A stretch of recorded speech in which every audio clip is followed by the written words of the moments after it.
Hallo, schön, dass du da bist.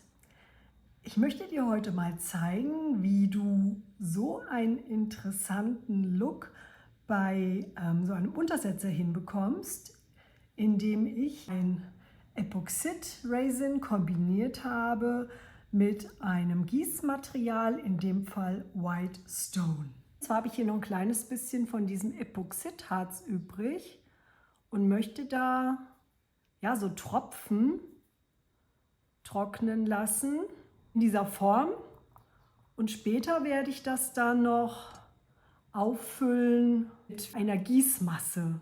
Ich habe jetzt mal hier meinen Gießrechner geöffnet, da kann ich jetzt mal nachschauen.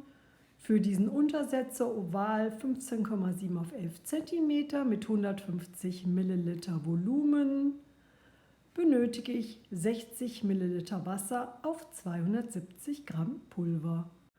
Dann wiege ich jetzt also erstmal meine 60 Milliliter Wasser ab.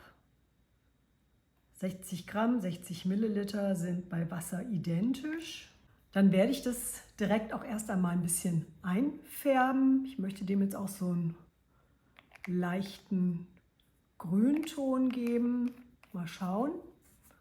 Brauche ich Blau, Cyan und Gelb. Rühren wir mal um.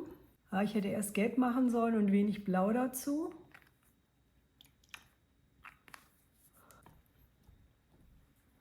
Dann habe ich jetzt hier meine grüne Flüssigkeit. Einen Löffel, den mache ich jetzt erstmal wieder trocken. So, und jetzt kommen dort 270 Gramm von dem White Stone hinein. Fast geschafft. Muss ja auch nicht grammgenau sein. Genau, und dann verrühre ich das jetzt. Ein kleines bisschen mehr Gelb mache ich noch rein. Schön verrühren, damit die Farbe auch schön überall drin ist. Jetzt lassen wir das mal eine Minute stehen. Das soll man nämlich tun, bevor wir es in die Form gießen. So, dann rühre ich es noch mal kurz durch.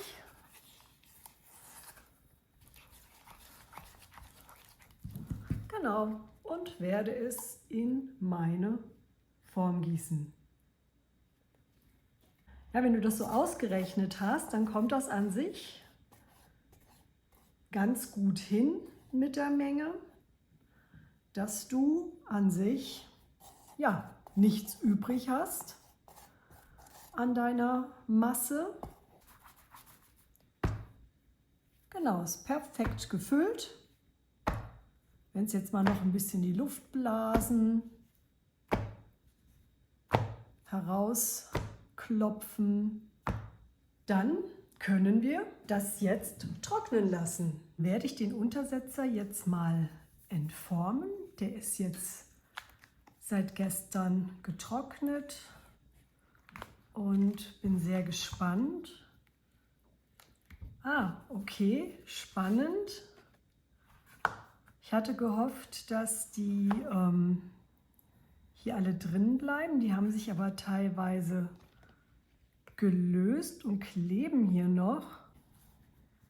Jetzt haben sich da so Löcher gebildet. Jetzt kann ich drüber nachdenken, ob ich die sozusagen dort einklebe. Ich kann mir vorstellen, dass ich hier so einen Mix mache, dass ich die teilweise reinklebe und teilweise weglasse. Ich finde das auch ganz schön mit diesen Löchern, die ja wirklich sehr schön ausgebildet sind, und werde die Ränder auf jeden Fall hier auch zumachen, damit das da einfach nicht wie gebrochen aussieht.